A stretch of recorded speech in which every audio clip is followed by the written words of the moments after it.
Assalamualaikum warahmatullahi wabarakatuh.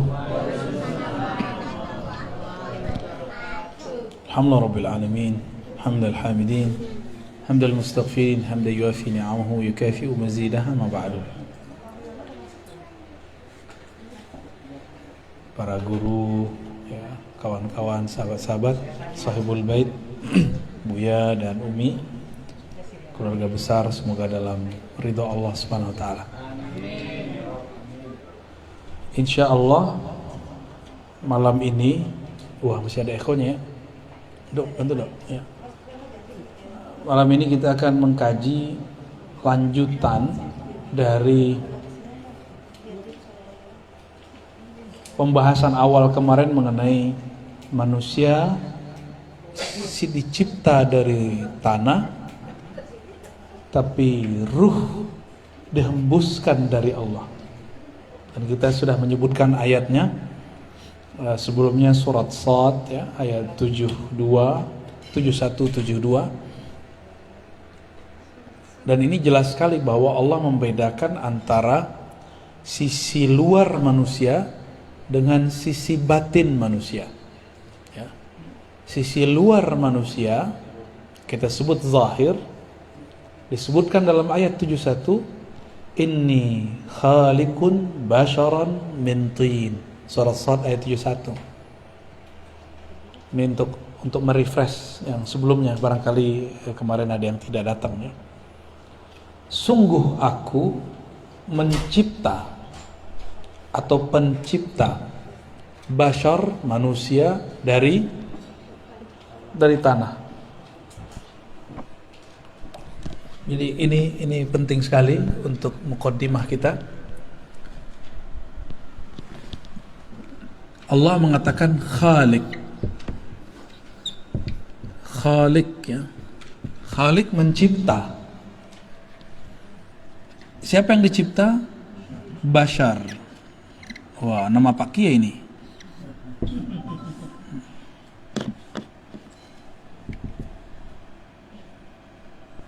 Basharan. Dari mana dicipta? Tin. Tin bahasa Arab tanah. Tin ya. Tanah. Nah, bashar ini sisi zahir manusia. Zahir manusia. Maka Allah mengatakan, aku pencipta. Nah, ini kita ulang-ulang biar nggak lupa, dan ini sangat penting sekali ya. Sangat penting untuk memulai kajian ma'rifatullah. Karena banyak sekali, jangankan orang awam, beberapa kiai aja saya temu ya, mendebat saya juga begitu. Bagi dia ruh itu dicipta. Padahal ayatnya tidak ada satupun ayat yang mengatakan ruh dicipta. Gak ada satupun ayat yang menyebutkan ruh dicipta. Maka di ayat 72-nya, gimana ayat 72-nya? Fa idza sawaituhu wa nafakhtu fihi min ruhi. Jadi Allah mengatakan nafakhtu ya. Nafakhtu.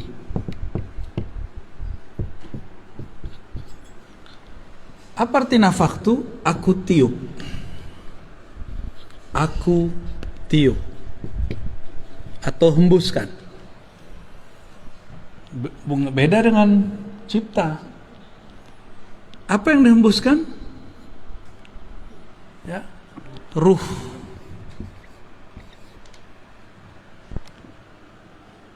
Nah, ruh ini dihembus. Nah, inilah sisi lain dari manusia yang kita sebut batin. Batin manusia.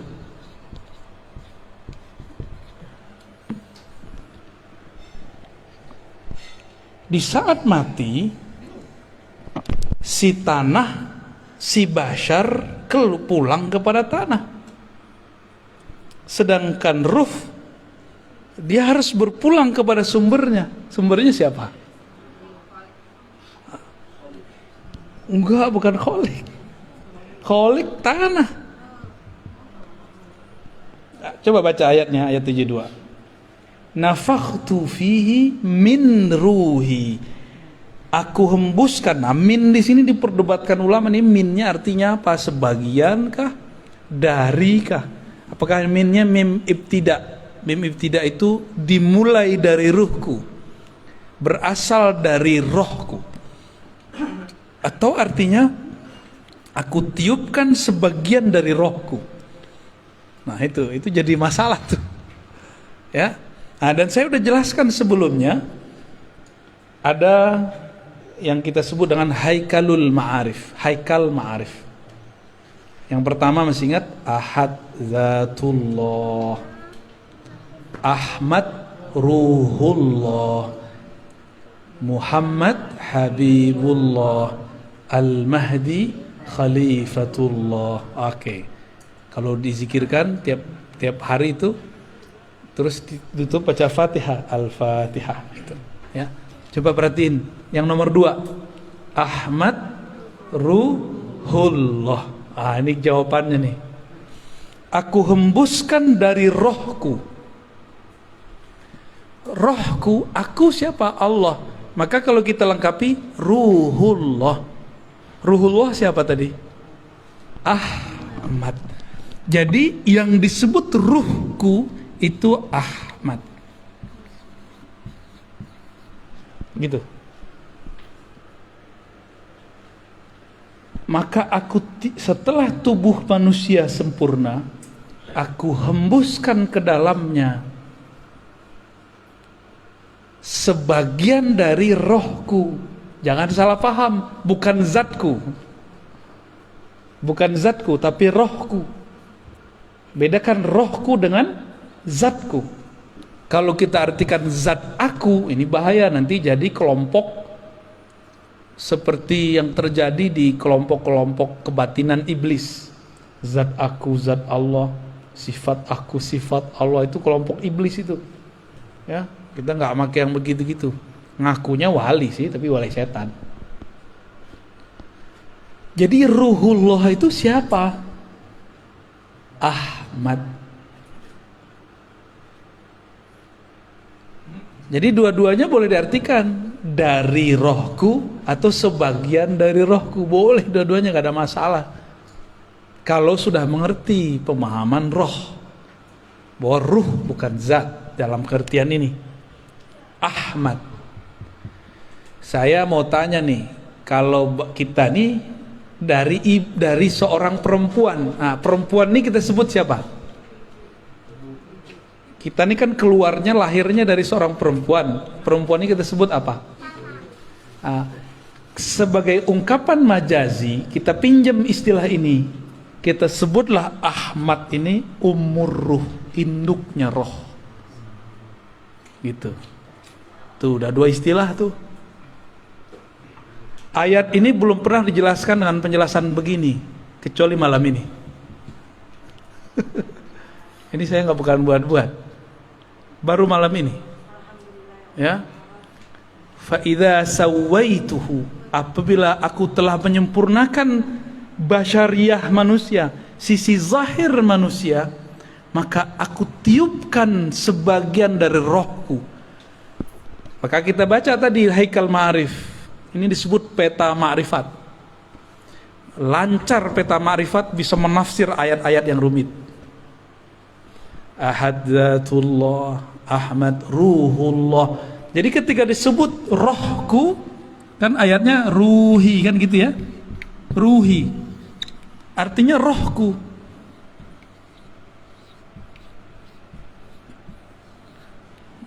Banyak yang salah paham, dikira rohku itu zatku. Mereka takut kalau nanti orang ngomong di dalam diri kita ada zat Allah. Bukan, ini beda. Nabi Isa aja kita sebut Ruhullah, benar gak?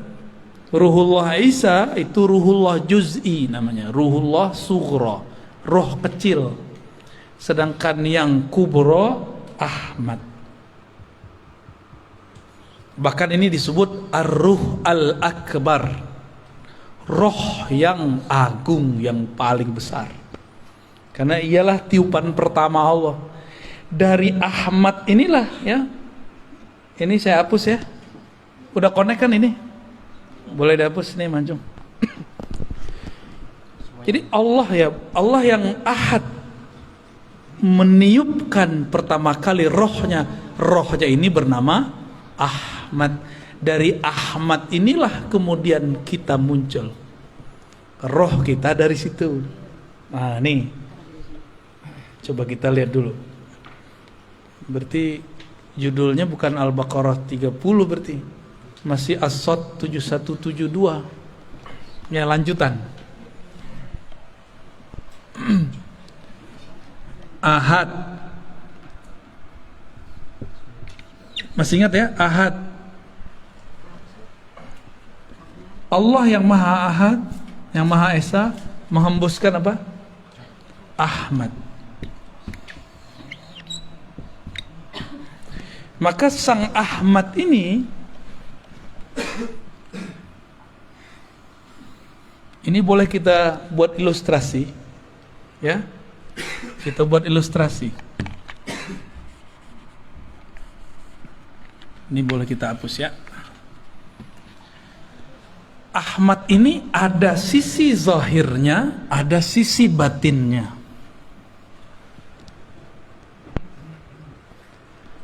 Ahmad itu ruh Allah. Maka kita nyebutnya tadi apa? Ahmad Ruhullah.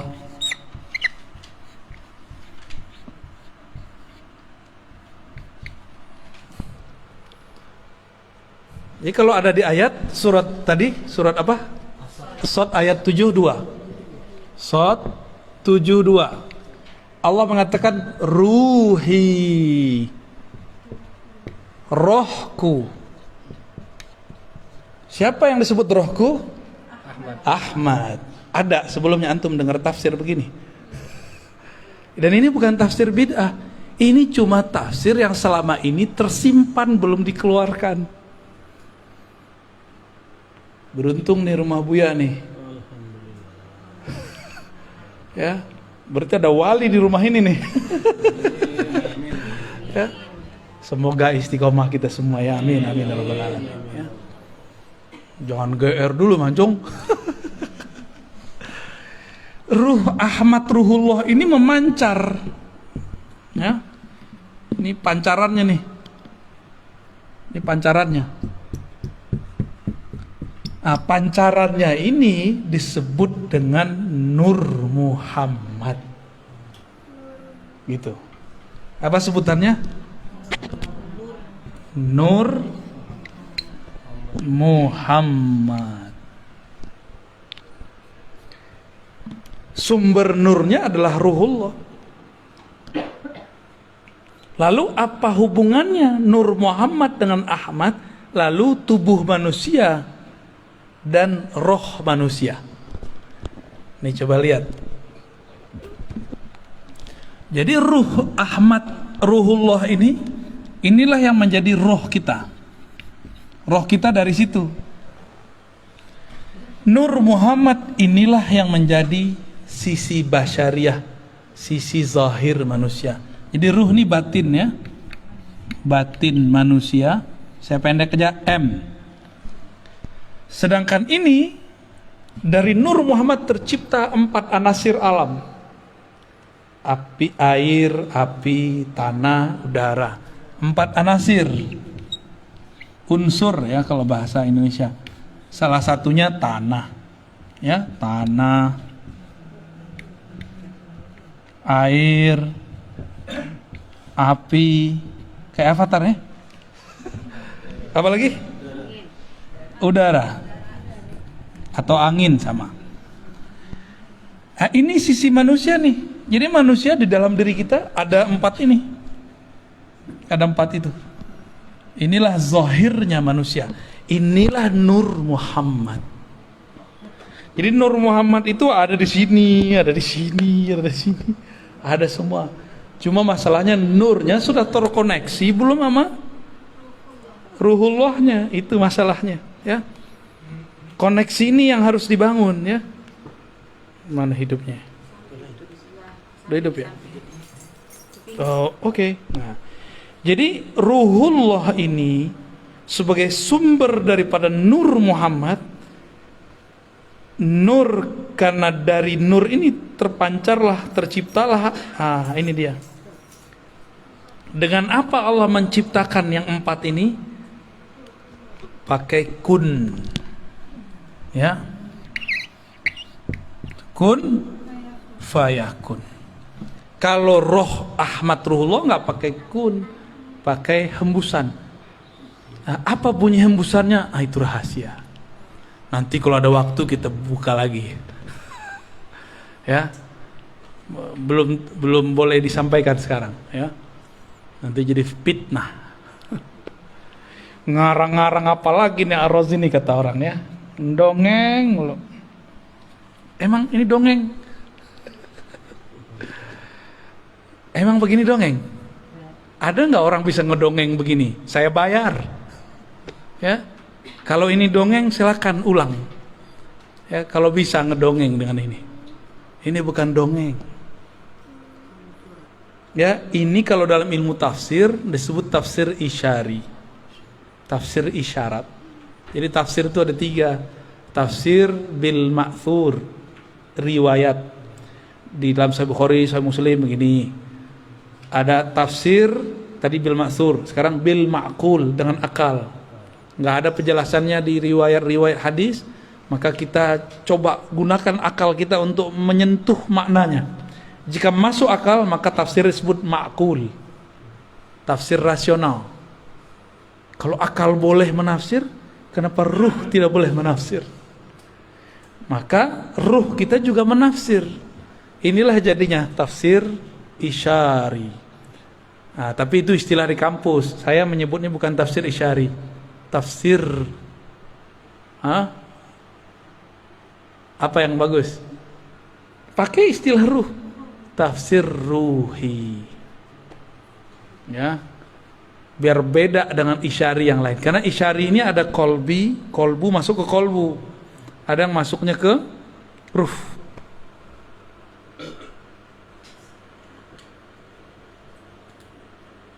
Pancarannya ini banyak, berapa banyak kemarin? 124.000. Ini bukan cocok logi. Makanya jumlah para nabi 124.000. Maka nabi-nabi itu adalah pecahan dari Ahmad, yang merupakan mereka menyimpan dalam diri mereka nur. Ada hadis, al ulama warasatul anbiya, ulama pewaris para nabi. Apa yang diwarisi? Nur ini. Jadi ini kalau dibuat lapisan berikutnya, bukain cum. Oke. Kurang jelas itu. Ini dihapus ya. Ya, fadal. Yang 110.000 ini disebut nabi.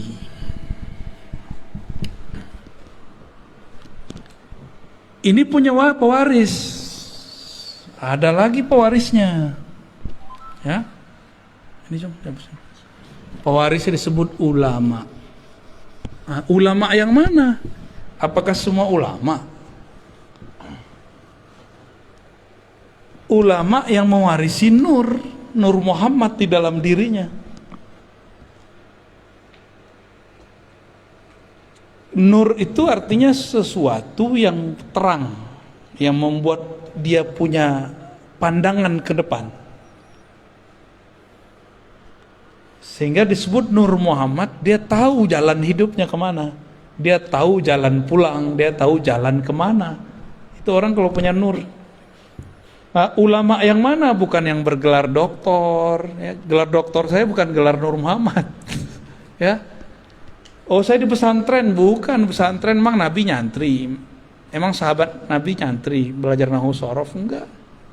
Ulama yang mana? Maka ulama ini ditafsirkan lewat surat Fatir ayat 28. Coba buka Fatir 28.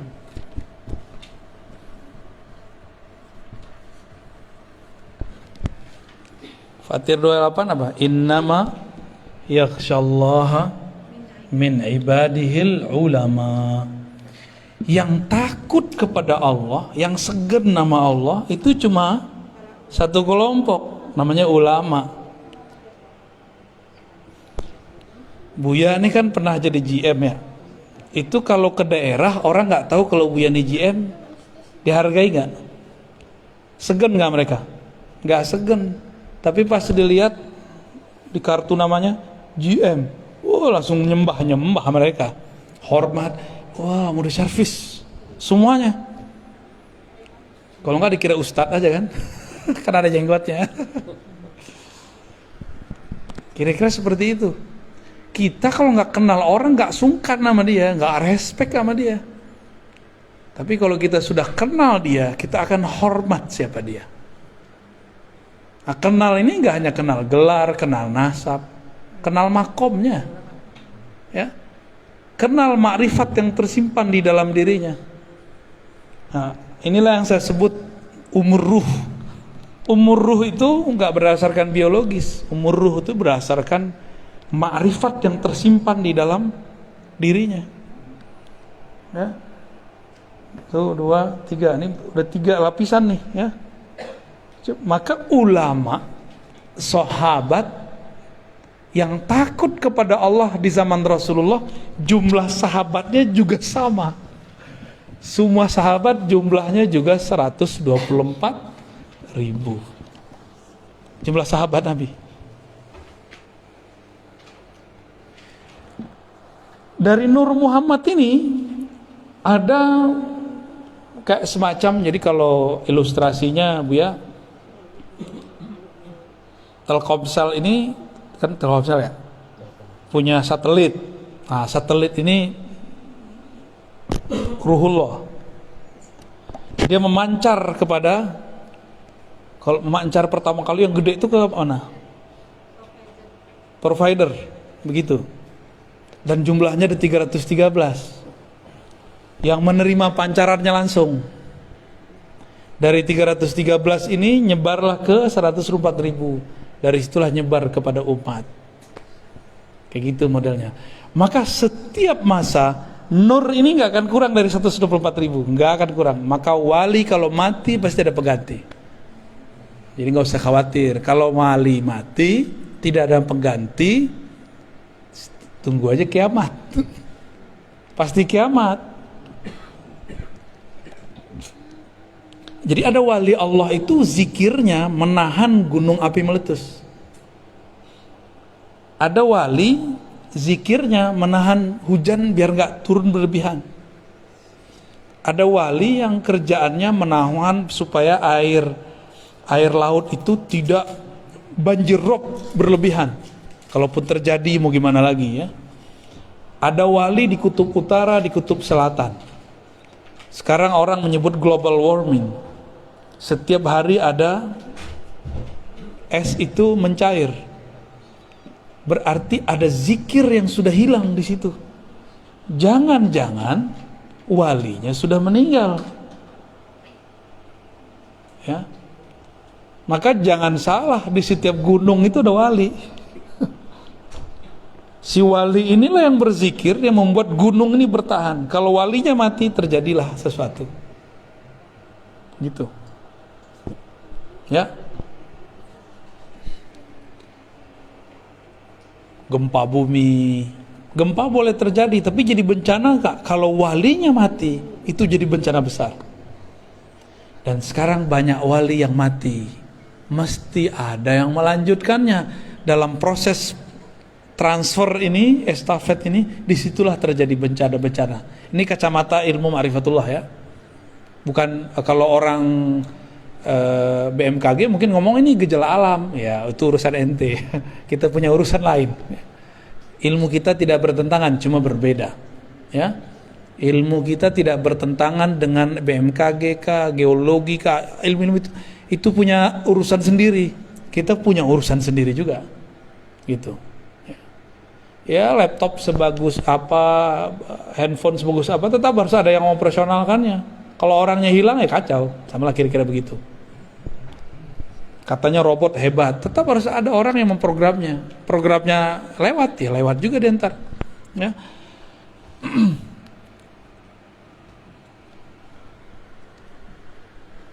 Rata-rata kajian-kajian ma'rifat sebelum ini berhenti sampai di Nur Muhammad. Dulu ada di Kalimantan, Abah Gurus kumpul, sudah mulai masuk ke bagian-bagian ini Ahmad. Tapi baru masuk di bagian huruf. Ahmad. Ahadiyatullah al-jariyah fil asma' wa sifat. Hayatul alam. Mim malikud darain dal dawamul ubudiyah. Beliau sudah sampai masuk ke sampai rahasia huruf Ahmad. Itu udah bagus sekali. Bayangkan di zaman saat-saat itu beliau sudah mengupas kajian yang sangat luar biasa. Kita bersyukur ada wali-wali kayak beliau. Dan saya juga bersyukur sekali ketika hati rindu mau menyebut-nyebut beliau dan ingin ziarah, tahu-tahu ada jalan, kami baru pulang dari sana. Ya. Dan ketemu orang-orang murid-murid beliau yang Masya Allah orangnya udah kayak keluarga aja ya. Kayak keluarga datang ke sana. Nah, kajian-kajian mengenai ma'rifatullah yang sudah mulai dibuka oleh Abah Guru itu sampai kepada ilmu huruf. Ilmu huruf itu penting sekali. Di dalam kitab Khatmul Aulia dulu sebelum ada sesuatu lah. Saya sering mengkaji kitab itu di ribat kita di sini. Nggak jauh. Bahwa ciri-ciri Khatmul Aulia, penutup para wali, puncak para wali, itu ada 4 ilmunya. Ditulis di kitab itu. Beliau ahli hadis dan juga ghaus di zamannya. Kutubul ghaus, jadi bukan hanya kutub aja. Beliau mengatakan ilmu pertama ilmul bad'i, ilmu tentang awal asal muasal alam. Ilmu tentang asrar alam. Gitu. Maka orang ini kalau ngelihat kita, dia bisa lihat nasab kita ke belakang. Baik nasab jasad, basyariyah, atau nasab ruh, atau nasab nur. Jadi ada 3 nasab. Jasad, bin, binti. Ada nur dulu, nur. Lalu ada ruh. Jadi kita ini bisa bagi ntar nih. Ya, ada satu lagi di luar. Nah ini karena bukan bagian dari ma'rifatullah, saya nggak masukin. Tentang nasab jasad, saya nggak masukin. Jadi ketika ada dalam Al-Quran, pada hari kiamat, setiap orang dipanggil dengan induknya. Nah dia nginduk ke siapa nih? Induk ke jasad, nginduk ke ulama. Ini torikot nih di sini nih, ya belajar torikot di sini. Atau nginduk kepada nur. Ini Khidriyah di sini, ya. Jadi orang kalau cerita tarekat Khidriyah, ini di sini mainnya dia. Di Nur Muhammad. Karena Nabi Allah Khidir itu pecahannya Nur Muhammad yang paling bertahan sampai sekarang. Ya, jasadnya, ruhnya masih ada. Cuma karena orang banyak orang nggak mengerti adab. Kalau nggak tahu bilang aja sih nggak tahu ya nggak pernah ketemu Nabi Khidir bukan berarti Nabi Khidir nggak ada. Ente nggak tahu Nabi Khidir ada, jangan bilang dia nggak ada gitu. Ini orang-orang ini suul adab bener-bener. Ya, Nabi Khidir nggak usah pakai Nabi Khidir deh. Ashabul Kahfi masih ingat? Ashabul Kahfi tidur berapa tahun? 315 309 tahun. Makan nggak? Minum nggak? Wajahnya jadi tua nggak? Enggak. Saya mau tanya, ada nggak dalil yang menyebutkan Ashabul Kahfi mati?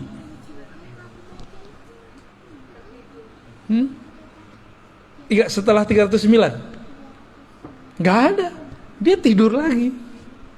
Makanya dalam riwayat yang dikumpulkan Imam Al-Qurtubi dalam kitab Tazkirah, nanti Ashabul Kahfi turun lagi membersamai Nabi Isa.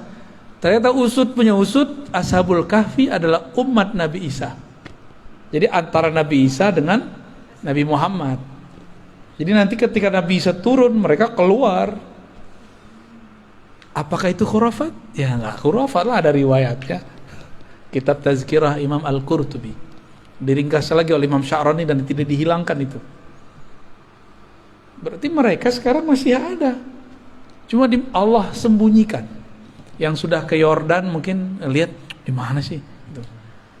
Saya juga pernah ke sana alhamdulillah, dan emang Allah tutup kan, Allah suka-suka tutup. 309 tahun aja Allah tutup. Siapa yang menunjukkan jalan kepada mereka ke goa? Kan gak diceritain orang. Itu Nabiullah Khidir. Nabiullah Khidir yang bimbing mereka ke sana. Diajarin cara supaya nutupin gua biar gak ketahuan. Itu ilmu Nabi Khidir semua. Nah ini nih ilmunya di sini nih, ilmu Nur Muhammad.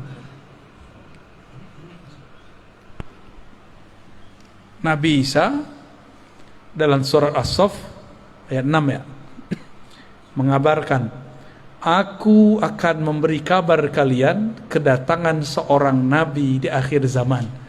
Ismuhu Ahmad. Kok lahirnya Muhammad? Berarti Ahmad nama apa dong? Karena Nabi Isa ruhullah, maka Ahmad itu nama ruh. Ini dah dalil kalau ruh itu punya nama. Nama ruh pertama Ahmad. Coba Ahmad sama Ahad bedanya apa? Coba beda mim doang. Oh, kalau bagi orang ahli huruf ada rahasianya. Nah, tadi empat pencirian wali khatmul aulia. Tadi ilmul bati masa lalu. 2 ilmul maqadir masa depan. Ya. Ilmul bati, ilmul maqadir. Apalagi ya? Mitsaq, ilmu mitsaq. Apa arti mitsaq? Mitsaq ini syahadat alam semesta.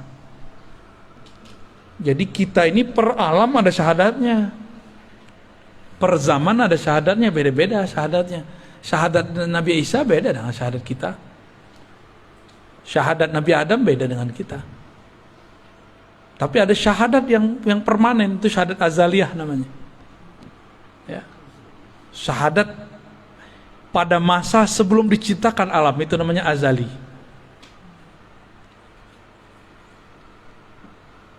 Ada. Sebelum ruh kita ditiupkan ke dalam janin itu sudah ada syahadatnya dia. Itu mitsaq, perjanjian alam. Jadi kita sudah punya kontrak dengan Allah. Itu mereka ngerti. Itu turunannya. Ya. Ketika ruh mengatakan syahid, nah itu turunan dari mitsaq tadi. Itu semua ruh. Dan ruh ini kan ada yang Allah tiupkan kepada manusia, ada yang Allah tiupkan kepada hewan, ada yang Allah kemudian lempar ke pohon-pohon. Coba kenapa tuh Buya? Roh kita kok dilempar jadi manusia, sedangkan ada roh jadi kucing. Ada roh yang ditiupkan kepada anak keturunan Nabi, Habib Sayyid, anak Kiai, Gus, Ajengan. Kok kita enggak, dia iya. Kok dia Habib, kita enggak. Dia Sayyid, kita bukan. Oh, itu ada rahasianya semua. Itu ilmu mitsaq. Enggak ada kebetulan Allah meniupkan, ya sesampainya lah, sedapatnya lah gitu, enggak ada. Diatur semua. Jangankan itu, satu tetes air hujan itu diatur turunnya di mana, berapa volumenya, diatur semua. Nggak ada nggak diatur. Apalagi urusan roh. Oh, sedapatnya deh, gitu, nggak ada begitu. Ya, Allah betul-betul rapi.